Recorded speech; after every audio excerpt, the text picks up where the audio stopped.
Can I ask for a warm round of applause for my panelists to get the energy up in the room? Thank you very much. Minister, Mr. Kena, Mr. Mkhwanazi, I think our marching orders are clear from the chairperson of Brand South Africa. We have to have a conversation that is rooted in solutions, rooted in the practical, and really linking it to South Africa's competitiveness, our industrialization ambitions.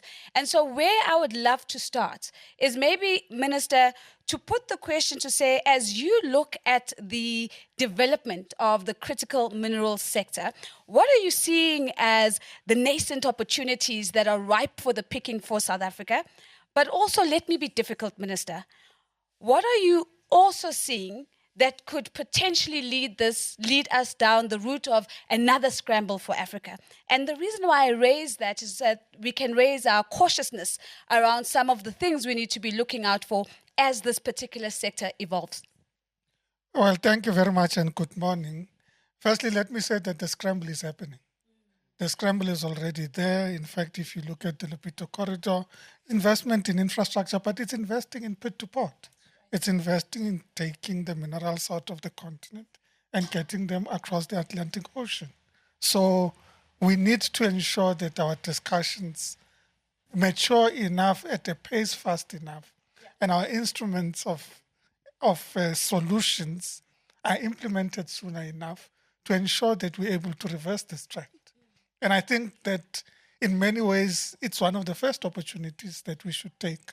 The reality is that we're president of G20 and B20 in this year. We have the opportunity, and the president has said we're placing critical minerals as one of the key priorities on G20 in our presidency this year. It enables us to provide leadership and to be at the center of the discourse around critical minerals and the role that they play in the region and internationally.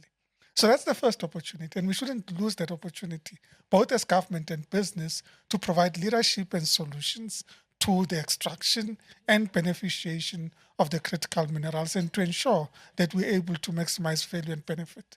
The second, of course, is that because we are having these discussions, because we're conscious of our history of distorted development, we have the opportunity to ensure that industrialization and product economic development is able to accrue to the global south as a result of our endowment of these critical minerals. And for us as a country, for example, the work that we're doing with regards to green hydrogen, both as part of the baseload strategy, how to ensure that going forward as the technology and the solutions mature, it constitutes part of the baseload. It enables us to take full advantage of, in fact, the mineral endowment that we have in abundance. Yeah. We're the leading country in terms of platinum assets, and therefore transitioning into green hydrogen, both as baseload, but also for the export market, is a great opportunity. And we now need to ensure that we not just position ourselves from a capital raising point of view, from an industrialization point of view, and from a mineral extraction point of view, but that we're able to shape the way in which these things happen in our country and in the region. Minister, I think it's such a beautiful provocation that you've brought to the table. And Mr. Kena, I want to maybe bring your voice here, because what the minister says, it says, firstly, Nozipho, your question's outdated.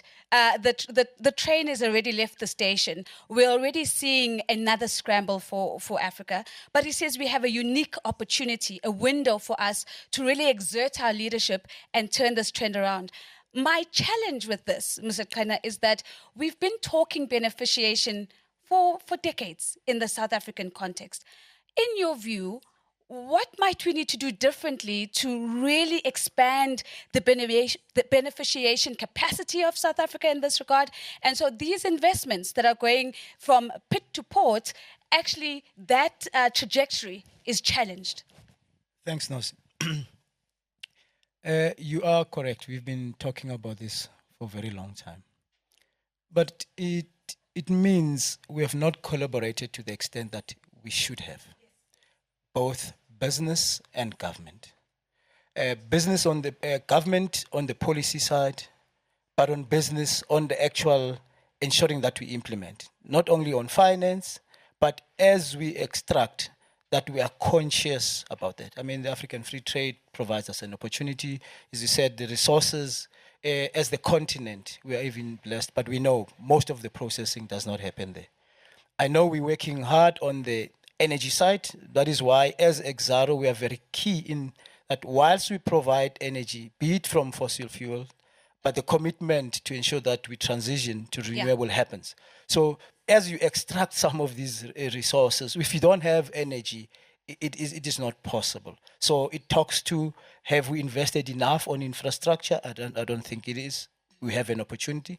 As a continent, have we invested enough on the energy side? Not. I think in South Africa we have, and we have stabilized our energy resources. So really what we need to do is to be conscious, and actually, as we collaborate very well between government and business in South Africa, that we take that through the rest of the continent. And Minister, the African free trade must actually now happen. Right. So beyond talking about this free trade agreement area and the marketplace or the market that it opens to really happen, but what I appreciate about your contribution, Mr. Kane, is that it's very inward looking. You talk about what we can do better. We can invest more in infrastructure. We can collaborate a lot better. And we can be more intentional about linking our mining activities to the just energy transition that we heard the chairperson talk about. But I want to stay, Mr. Mkhwanazi, on the big picture of really understanding how is this market taking shape. If we look at some of the numbers that are coming out, so for example, the International Energy Agency says the critical mineral sector is set to grow by at least 6 times in the next year or two. The question to you is, how do you see that evolution taking place? But more importantly, how do we ensure that South Africa has a meaningful role to play in this emergent sector? Thank you, Nosipo, and welcome, folks and colleagues. So I would probably preface it by maybe taking a leaf from the minister's page. Yes. To saying, first and foremost, I think we need to have a holistic and a broader appreciation of a definition around critical minerals. Sure. Such that it's not this narrow definition that we currently have, which then tends to be more focused on extraction. And this would be typically extraction of the global north from the minerals in the global south. Yeah. And then this resource nationalization, which then talks to effectively, where the resources are and where they are processed. Yes. Right? Because, we find that, given the geopolitical tensions, that's where the focus is at. Mm-hmm.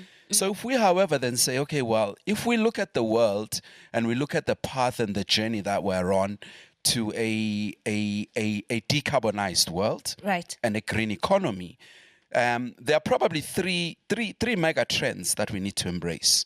The first one being the energy transition. Right. And for me, there are 2 phases to the energy transition. The first one is electrification, where then there's this demand for, the narrow definition of critical minerals, the copper, the cobalt, the lithium, and all that.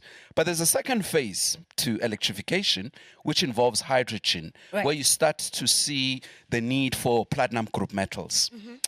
Then the second mega trend is the improvement of living standards of the global south, equitable to what the global north enjoys. This is where then infrastructure is key, because you can't have human development without infrastructure, which is why steel, iron ore is still very, very prevalent.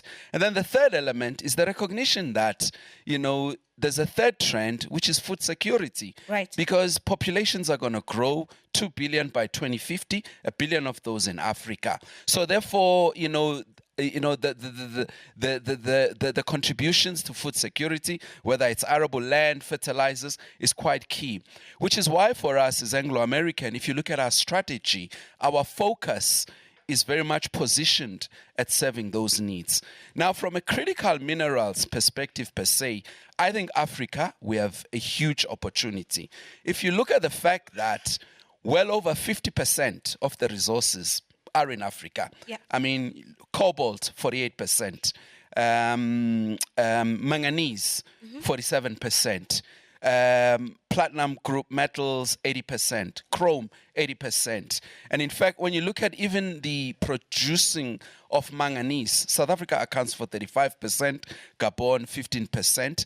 And then when you look at copper and the fact that in the DRC, it's doubled in the last 4 years from the 6 to 12%. Yeah. So there's an opportunity for Africa to leverage from its endowment. It is critical that there are strategies, and that's why it's great to see that Department of Mineral and Resources and Petroleum is working on this strategy that takes into account all the factors. Collaboration as well is going to be important. For example, South Africa and the UK have signed, an agreement around critical minerals in 2022. Yeah. And then my last point is very much around the issue around the way in which we leverage the endowment has to be a just one that recognizes the socio-political aspects of what we need to do in lifting the living standards of our people. And hence my point about this broader definition as opposed to this narrow definition. Thank you very much, Mr. Mkhwanazi. And I think you've put a lot on the table that I don't want to leave too quickly. And I want to bring some of these comments that have been made by our business leaders back to you, Minister, to comment on. There's probably two things that stick out for me, and you're more than welcome to add to them. One of them is Mr. Kena says, we've been talking about the African Continental Free Trade Area for a while. We want to see real operationalization now. And I'm keen to hear your comments around how that becomes an enabler of the continent benefiting from critical minerals in particular. And then the second thing is something you raised, which was the presidency of the G20 and the B20 together. I'm listening to business leaders talking about very development-focused outcomes, increasing living standards, getting energy into the homes and businesses of people, ensuring there's food security. In this area of critical minerals, how is the G20 and the B20 agenda aligning? Well, firstly, let me say that in relation to the Africa Continental Free Trade Area, February is going to be an important month because, in fact, when the heads of state meet in February, part of what they are concluding is the next set of agreements with regards to the lines that go into the Africa Continental Free Trade Area. And that creates an important springboard because it says that we would have concluded about 98% of the tariff lines that are under negotiation with regards to the Africa Continental Free Trade Area. But it's one thing to enter into agreements. Yes. It's another to ensure that we're able to build the instruments that take full advantage of that. Now, part of the reality is that we talk about critical minerals, but the mining companies here are invested in South Africa, they're invested in the DRC, they're invested in different parts of the region. How do we align the investments that have been made already and ensure that these leverage off the Africa Continental Free Trade Area? How do we ensure that, in fact, we're able to identify which country, which location is best placed for what level of beneficiation? Because then as countries, we are agreed on the trading platforms. We are agreed that, in fact, we would be able to trade amongst each other based on the Africa Continental Free Trade Area. What we now need to agree is what happens where. I was in a roundtable discussion this morning, and one of the companies that are involved in the smelting and other parts of the value chain says, reality is that we can't do this everywhere. We need the economies of scale. We need strategic location. We can't make a commitment to every country to ensure that, in fact, this happens. We can build smelters everywhere. It's not possible. So the discussion must be at two levels. Which location is most optimal and how do we ensure that there is alignment amongst the countries? The second is how to ensure that we're able to invest in the infrastructure that facilitates that this trade and development happens. And the third, if you like, and I know I said two, is that I think the discussion took a different level. It said, but even as you talk about beneficiation and industrialization at source or as close to source as possible, maybe have a bigger discussion, which is how do we ensure economic development across value chains And we can look at different parts of how industry plays different roles in facilitating that economic development. It evolves the partnership to a different level. It says we're not talking to the Minerals Council in the context of South Africa or to business and say, well, this is in relation to the mineral endowments and this is the industrialization that we require. It says, let us talk about the economy of South Africa and how you can actively contribute. So you might even change the way in which you're investing some of your current resources towards a common growth objective. Yeah. So Minister, again, I think the insights are just so robust. An alignment amongst countries within regions, within the continent, on the trading platforms, on the locations of investments, and aligning those investments. You're saying to us it's one thing to get into agreement, but it's quite another to actually build the instruments that deliver on that agreement. But one of the things that really stand out is what I'm hearing you saying is, we have to go beyond beneficiation. The beneficiation conversation is the beginning of a much longer value chain of opportunity that we need to be looking at. Having heard all of that, Minister, let's then come back to the regulatory landscape and the extent to which it enables all of these things to happen. If we're looking at trade regulation in particular, what is the link and the alignment of trade regulation to this particular sector, and how are those policy landscapes speaking to each other?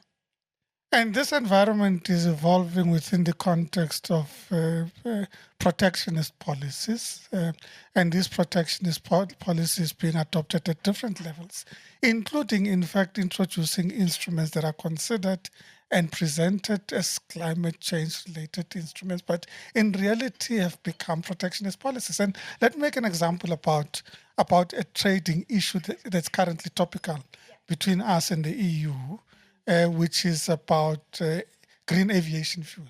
Right. We've got the capacity in the country to develop in secunda green aviation fuel if, in fact, you decarbonize the production line.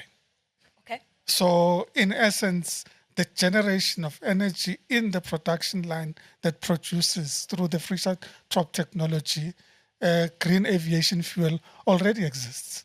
But the EU, through introducing the carbon border adjustment mechanism, says, no, we don't want to consider what is only in the production line. We need to ensure that we look at the entire secunda and the decarbonization of the entire secunda plant for you to be able to measure in relation to CBAM. Now, it can't be when we're talking about a just energy transition, because just energy transition is also about justice in trade. Yes. So if we're talking about justice in trade, it is about ensuring that we acknowledge that, in fact, we are in a transition. But the reality is we can produce this green aviation fuel if, in fact, the platforms of trade that have been introduced through CBAM, which is pretty much a unilateral action, are actually just in themselves. So I want us to spend another minute on CBAM, and I want to bring in the voice of our leaders here, because yes, we're talking about the EU, and I think the timelines, Minister, they're looking to have this in action by 2026. But there's talks that the U.S.A. will follow, that Canada is probably going to follow. I think Japan also is hot on the heels of CBAM. So as business leaders, and this global policy environment is evolving in the way that it is, how do we ensure that we're not only looking at one side of the coin, which is climate justice, but we also, as Minister is saying, bringing in the trade justice element into the conversation? Mr. Kena, I'd love to hear your thoughts, and of course, Mr. Mkhwanazi, to you as well. Yeah, I think it's the point is well made that we need to look at the trade justice. So I want to make an example, which hopefully, Minister, as you finalize the African free trade, you'll think about. So here you have a South African company looking into an opportunity outside of South Africa in terms of investing in one of the critical minerals. Now, because of the environment being, let's say the regulatory environment, being not as strong as in South Africa, it competes with other entities, which their sole purpose is to extract and export. Whereas the South African companies to say, how do we, from that extraction, we ensure that we beneficiate? And it's for me, it's those conversations in that regard, because we are losing opportunities. Because I appreciate countries have got pressing needs in terms of fiscals and all of that. So hopefully that goes into that. I'm looking at us as a country. But I think when we're looking at trade globally, I think as business, because we do trade, I mean, globally in terms of exports and all of that, I think we can also be advocates as business to ensure that we want to ensure, let alone the role that government is playing, that there is also free trade. And if we raise our voice, especially with some of those trading partners, I think we can be able to achieve more. I think that's a very powerful statement, and I hope we haven't missed it, because oftentimes we think that the role of advocacy sits mainly just with government or civil society organizations. And to hear business leaders saying, perhaps we need to be picking up the mantle of advocacy ourselves, I think is an incredibly powerful contribution. Mr. Mkhwanazi, let's bring your voice here as well as we talk about an evolving global policy landscape. How does how does Anglo-American look at this evolution and position itself? I'm not changing your job this morning. No, Anglo-American and Exaro have a very, very long history, but a topic for another day. Yeah, no, I think Mr. Kleiner and the minister have really made the point. Yeah. And I think for me, the only thing that I would add goes back to what I mentioned earlier around the partnerships. But I also think as well that the engagements need to move away from it being a transactional, I take, and these are my demands in terms of what I take, yes, to more being one of, okay, what is the win-win here? Because at the end of the day, as we tackle climate change and everything else, we have to work together.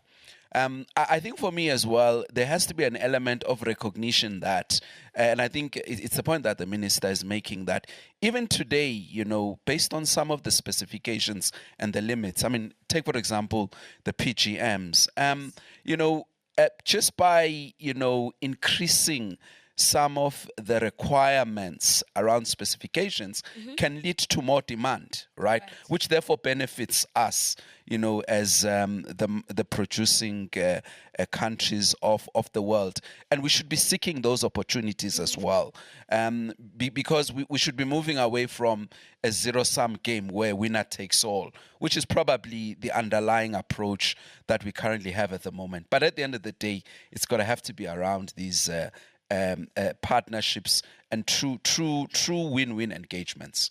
I love that contribution, because what it brings us to, Mr. Mkhwanazi, is a closer focus on exactly how we're translating the endowment of PGMs back not only to industrialization, but to a practical improvement in the lived experiences of South Africans and Africans. And so I want to stay there with you a little bit, because the language you've introduced is moving away from zero-sum and trying to move towards win-win. Might I suggest that if we don the hat of the winner that we're trying to all center around is the ordinary South Africans, what do we need to do in the PGM space then to make sure that there's a tighter line between that endowment and the improvement of living standards of ordinary South Africans?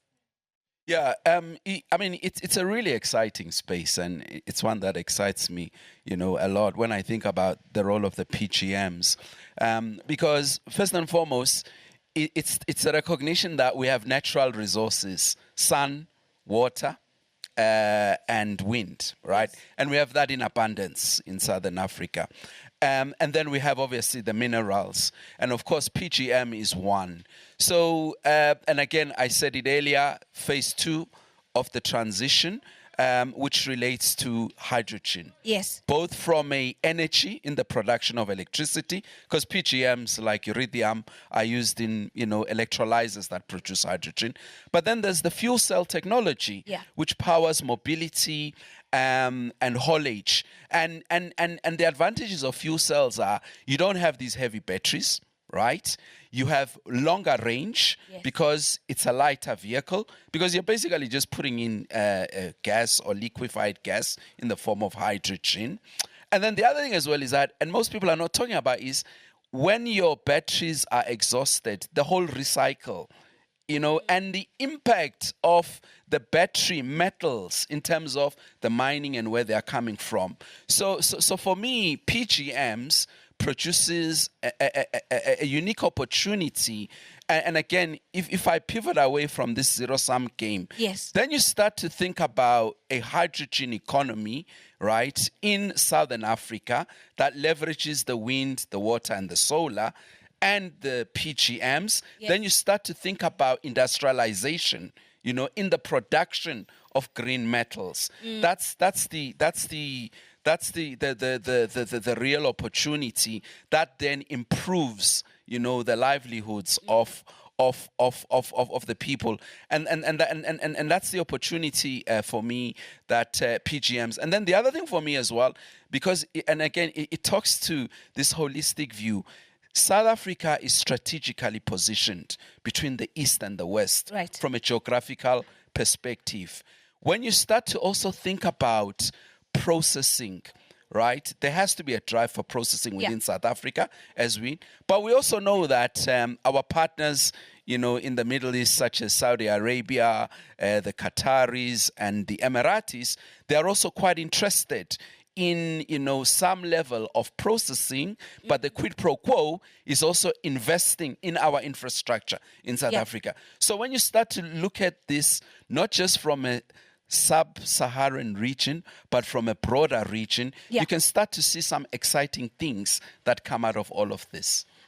Minister, I'd love to have your reaction to this regional opportunity and the potential that Mr. Mkhwanazi speaks about. Then I'm going to ask them a little bit about what they're doing in terms of their own operations, because I think that's a critically important conversation in this context.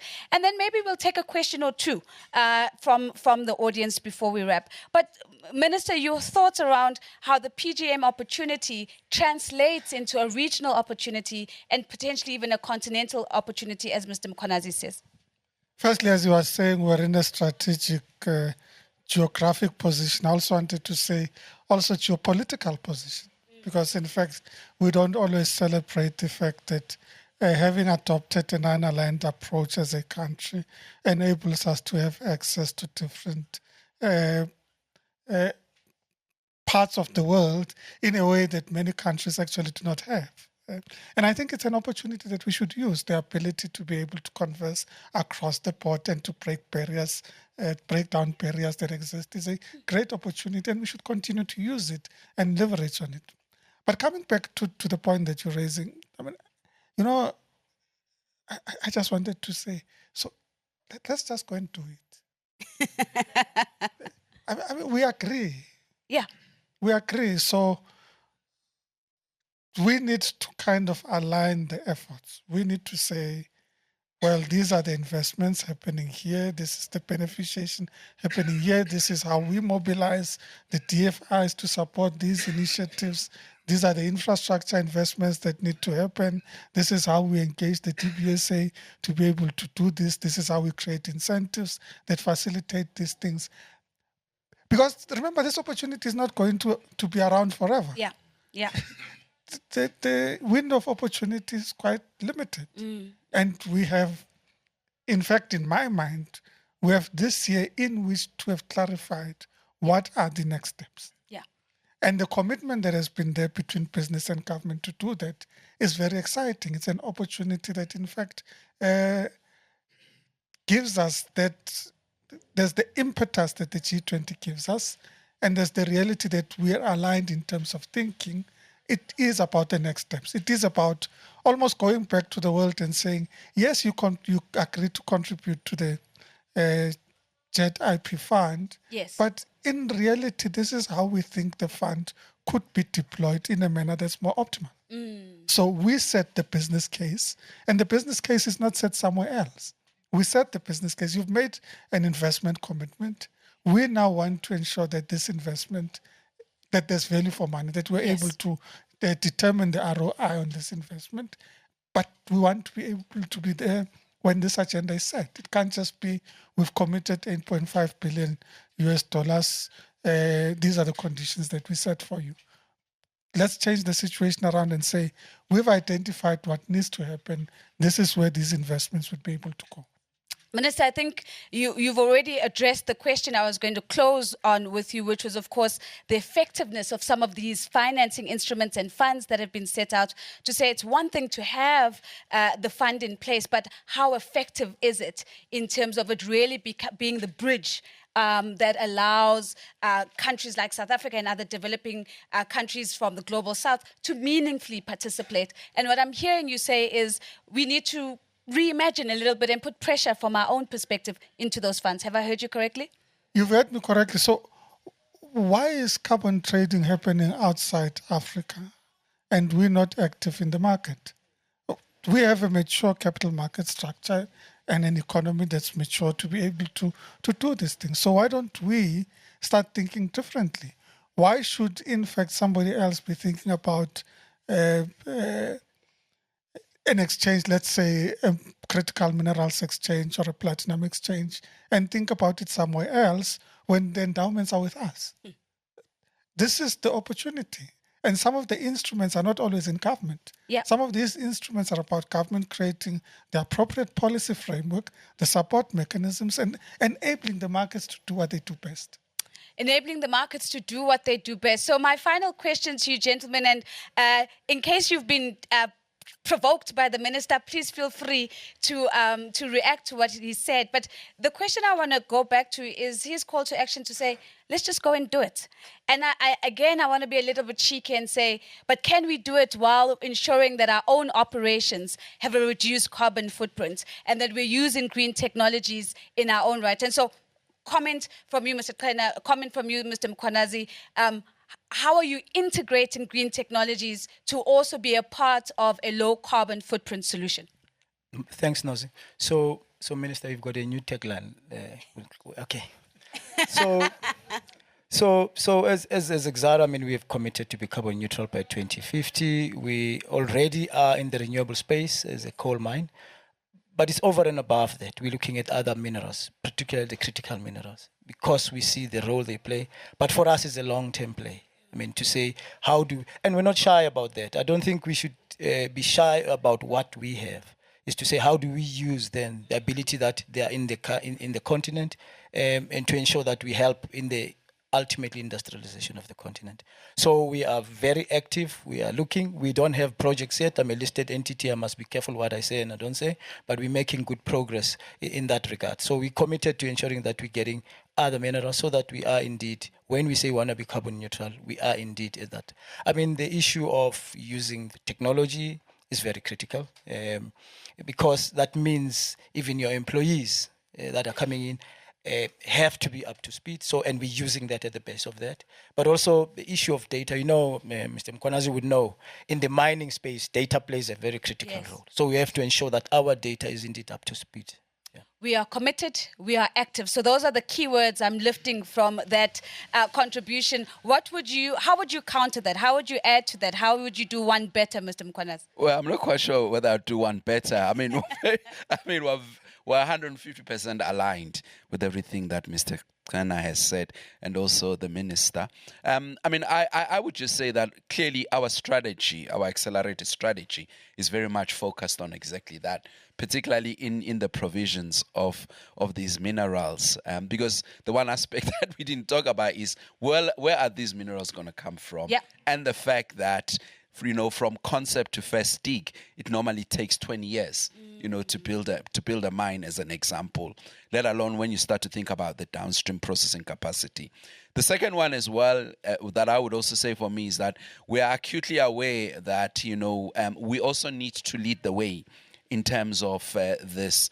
And when you look, for example, we have a project that we've initiated in South Africa to build a 1.5 gigawatt green energy platform through Invusa. About 600 megawatts is already in financial close, and we're currently building, the solar and the wind farms in relation to that. And then the other one for me, which also links back to this issue of where are these minerals going to come from, as there is this huge rush and demand for the critical minerals. One of the questions that has to be asked is, how are these being responsibly mined? right? So our alliance and working with international organizations such as IRMA, responsible mining is very key. This whole issue of provenance, where is the metal or the minerals coming from? Yes. I mean, we have technologies like blockchain where you can actually track, for example, a diamond that you buy from DPS, right? We have blockchain technology that can track Yes. where that, and we're actually working on using that blockchain technology for our copper, so that you know exactly where that copper came from. So again, for me, it's this holistic, approach, and then of course it's the discussions and the partnerships that we have through the Minerals Council, through government, through NGOs and other external parties around this whole topic of critical minerals. So I think that's an excellent way of closing the panel by giving my panelists an opportunity to react to that call to action. A system-wide, whole of government, whole of business, whole of society movement, not just focused on the resolution of the past, but focused on the co-creation of the future. Minister, I'm going to give you an opportunity to speak last. So let me go to business first, and then Minister, you'll close first. Mr. Kleiner, go ahead. So thanks, Odyssey, with your different heads. So that is, I think having this conversation as a start is actually very correct, and I think it's because most of the things, if not everything, starts from the ground. Yeah. So ensuring that as mining, as an industry, we play our role, because by its nature, as Mr. Mkhonazi said, this is a long-term game. Yeah. You can't dig and pack up and go the following day. So when we do it properly as a mining, and I think we're providing, for me, a very good base for the other industries that will come from that. So I think having that is a start. And as the minister is committed with his new tagline, I think as miners, we are indeed wanting to play that role. Thanks. To just do it. Go ahead, Mr. Mkhonazi. Yeah, totally echo those sentiments by Mr. Kleiner, and also what Putumxolisi has said. And I think for us, and in fact, this is something that our team in Anglo, working on carbon neutrality, they coined this vision for me to say, if you think about the natural resources and you think about the mineral resources, but then if you also think about the demographic dividend that we have, whether it's Southern Africa or whether it's the continent as a whole, we are at the cusp of something exciting. And in fact, they've actually said that Southern Africa, right, if you combine those elements, in terms of the green economy, green energy, green industries, we could be what Dubai is to oil and gas. And that is the vision, because that's inherent. But as Mr. Mkocho has said, it does require that integrated ecosystem, holistic strategy around how then do you realize that vision, and then to coin the phrase the minister says, how then do you do it the Nike way, the just do it? Go ahead, Mr. Kleiner. So no, I Mr. Mkhonazi, I didn't want us to give other people free advert. So let me just make a simple example. So Yes. we have a mine as Exaro. It will be north of me if not to refer to it. It's Grootegeluk. That's one of the biggest coal mines. So, but adjacent to that, we are building. In fact, we will start to connect by the middle of the year a solar plant. So I'm trying to show the linkages on it. But now, what has that done? The community that this mine is located are benefiting from that. Yeah. Not only from the access of electricity, but from the skills that come from that, but also the SMEs that are coming. So there's that linkages, which is why I said it was very appropriate that we start with this conversation as mining and how it really permeates into the rest of the other industries. Thanks. Thank you very much, Mr. Mkhonazi, Mr. Kleiner. Minister, I think the job to be done now is to give you the opportunity to pull all these threads for us together. I like to think about it as the so what and the now what. And the reason why I want to go to the now what is that you are the one who said, when we leave here, we must just have a very clarity on the next steps. What is it that we need to do? So, in closing, what's the so what of this conversation and what's the now what? I probably can't say it better than Mr. Mkocho presented it, which is we've demonstrated to ourselves and to South Africans the capacity to work together to solve problems. Whether it was during COVID and the Solidarity Fund, whether it is Operation Vulindlela and the work that we're doing to address energy, logistics, crime, jobs, we are demonstrating the capacity to work together to solve historic problems. And what he's saying is, no. Now that we've demonstrated that capacity, let us use the same capacity to set ourselves on a different course. So it's almost like saying we need to go back to the president and Adrian Gore as our leaders in the process of Operation Vulindlela and say, okay, we want to set a different issue, want to put a different issue on the table. Yeah. What is the action plan to achieve our vision as a country? And let us then be able to work together. Because cohesion between business and government is, in my mind, the holy grail to our economic development. The holy grail is in our ability. Developmental states are developmental because there's cohesion between the state and business. In this, and it's not about regulating. Government must do its role. It must develop policies, regulations, and so on. It's about setting a vision and working towards that collective vision. So I'm just saying, I couldn't have said it, but I'm actually literally paraphrasing what he said. It's a very good paraphrase, Minister. Thank you very much. It's not about just solving for the past. It's actually more about solving for the future. I don't know who said this quote, but I think the invitation is, how do we connect the dots forward? Thank you very much, Minister Parkstar. Thank you very much, Mr. Qhena. Thank you very much, Mr. Mkhwanazi. A big thank you, of course, to our chairperson of Brand South Africa for hosting us and for opening up this conversation for us to have here on the sidelines of the World Economic Forum. My name is Nozipho Shabalala. Thank you so much for having us. Thank you.